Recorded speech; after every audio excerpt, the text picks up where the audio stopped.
Ainun, saya tidak bisa menjanjikan banyak hal. Entah Ainun bisa terus menjadi dokter atau tidak. Entah kita bisa hidup muda atau tidak di sana. Tapi yang jelas, saya akan menjadi suami yang terbaik untuk Ainun. Kita harus mengembangkan industri strategis. Jadi, kapan saya bisa menyaksikan penerbangan perdana pesawat? Segera. Akhirnya, mimpimu tercapai. Membuat truk terbang untuk bangsamu.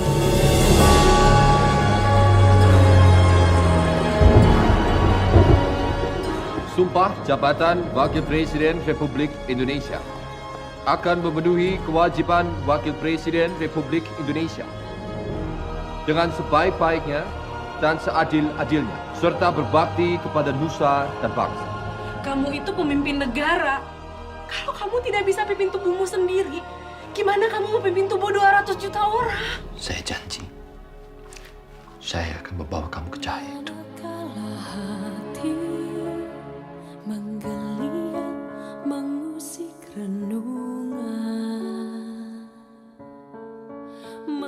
Saya tidak akan pernah tinggalkan kamu. Jangan terus dampingi. Harus berapa kali lagi Ainun dioperasi? Seperlunya. Sampai sembuh. Terima kasih Allah. Engkau telah lahirkan saya untuk Ainun. Dan Ainun untuk saya. Terima kasih Allah. Engkau telah pertemukan saya dengan Ainun. Dan Ainun dengan saya. Kemudian Engkau berikan kami bibit cinta yang murni, suci, sejati, sempurna, dan abadi. Ainun, jangan tinggalkan saya. Assalamualaikum warahmatullahi wabarakatuh. Perkenalkan, nama saya Risma Yulia Citra, NIM 51112111170. Di sini kami akan mempresentasikan hasil analisis dari film Habibie dan Ainun. Akan menyebutkan pembagian tugasnya. Pemateri ada Dian, Hesti, Ramli, dan Rifki. Notulen yaitu Anggita, moderator yaitu saya sendiri Risma. Halo semua, perkenalkan nama saya Hesti Rahayu dengan NIM 511211153. Perkenalkan nama saya Dian Fadila dengan NIM 51112111148. Perkenalkan, nama saya Anggita Salsabila dengan NIM 511211163. Halo, perkenalkan nama saya Rifki, NIM 51112111135. Izin memperkenalkan diri. Perkenalkan, nama saya Ramli Febriansyah dengan NIM 511211143. Selanjutnya ada unsur intrinsik. Yang pertama ada tema. Tema adalah pokok pikiran atau dasar cerita yang diperbincangkan, dipakai sebagai dasar mengarang, mengubah sajak, dan lain sebagainya. Tema dari film ini adalah kehidupan Habibie dan Ainun. 2. Latar waktu. Latar waktu berkaitan dengan kapan peristiwa dalam cerpen atau film itu terjadi. Di dalam film ini ada pagi, siang, sore, dan malam. 3. Latar tempat. Latar tempat berkaitan dengan di mana peristiwa dalam cerpen atau film itu terjadi.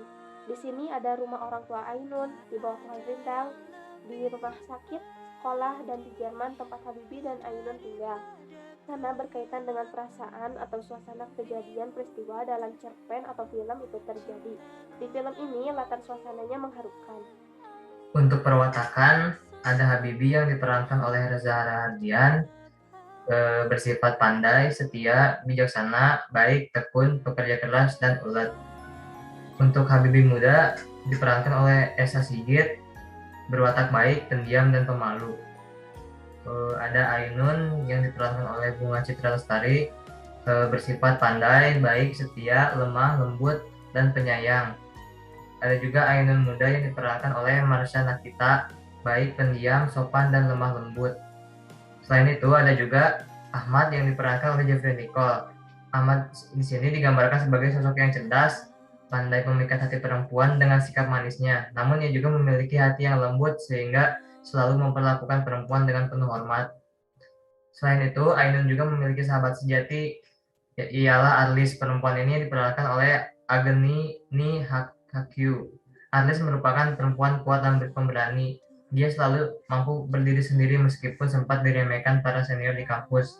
Arlis juga tak gentar berada di sisi Ainun, benar-benar gambaran sahabat sejati. Nah, di sini saya akan menjelaskan tentang alur cerita dari film Habibie dan Ainun. Tapi sebelum saya menjelaskan alur cerita dalam film tersebut, di sini saya akan menjelaskan apa sih itu alur. Alur itu adalah rangkaian kronologi peristiwa. Nah, alur itu sendiri dibagi menjadi dua, yaitu ada alur regresif dan alur progresif. Nah, alur regresif adalah alur peristiwa yang dimulai dari akhir cerita sampai awal cerita. Nah, sedangkan alur progresif itu kebalikannya, yaitu alur peristiwa yang dimulai dari awal sampai akhir cerita. Ini lalu ada alur regresif pada film Habibie dan Ainun tersebut, yaitu pada saat Habibie sedang melakukan menulis rumus saat melakukan presentasi untuk proyek kerjanya, dan dia terjatuh. Saat itu pula beliau masuk rumah sakit dan menulis janji, dan beliau mengingat semua hal tentang SMA dahulu, di mana guru beliau menyatukan Habibie dan Ainun dan mengatakan mereka itu berjodoh. Nah, lalu ada alur progresif, di mana dari kisah percintaan Habibie dan Ainun setelah Habibie pulang dari Jerman dan sampai mereka menikah lalu tinggal di Jerman, dan berlanjut sampai Habibie menepati janjinya dan diakhiri dengan kematian Ainun. Mungkin cukup sekian dari saya. Terima kasih. Assalamualaikum warahmatullahi wabarakatuh. Lalu di sini ada gaya bahasa. Gaya bahasa yang paling dominan pada film tersebut yaitu majas, personifikasi, dan hiperbola. Ada beberapa bahasa yang digunakan pada film Habibie dan Ainun, yaitu bahasa Indonesia dan bahasa Jerman. Bahasa Indonesia yang dijadikan bahasa utama dalam percakapan sehari-hari antara Habibie dan Ainun. Sedangkan bahasa Jerman adalah percakapan antara Habibie dan rekan kerjanya saat di Jerman. Amanat dalam film ini kita dapat mengambil hikmah yang terkandung bahwa kita harus tetap setia kepada pasangan kita di kala senang maupun susah, karena berkat doa dari keluarga dan kerja keras maka keinginan maupun cita-cita akan terwujud. Dalam menggapai suatu cita-cita akan terdapat kecurangan baik dari penawaran orang lain ataupun kesempatan yang ada, dan sebaiknya hindari kecurangan yang ada karena akan membuat penyesalan di kemudian hari. Di sini saya akan membacakan kekurangan dan kelebihan dari film Habibie dan Ainun.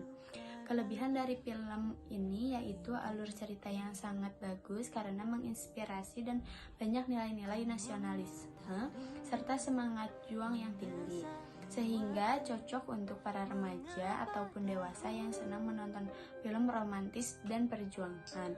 Namun kekurangan dari film ini adalah pemeranan Habibie yang masih SMA tidak cocok. Reza Rahadian yang berperan sebagai Habibie pada masa muda tersebut kelihatan mencolok di tengah teman-temannya yang tampak berusia belasan tahun. Sekian presentasi dari kelompok kami. Mohon maaf bila ada kekurangannya. Wassalamualaikum warahmatullahi wabarakatuh.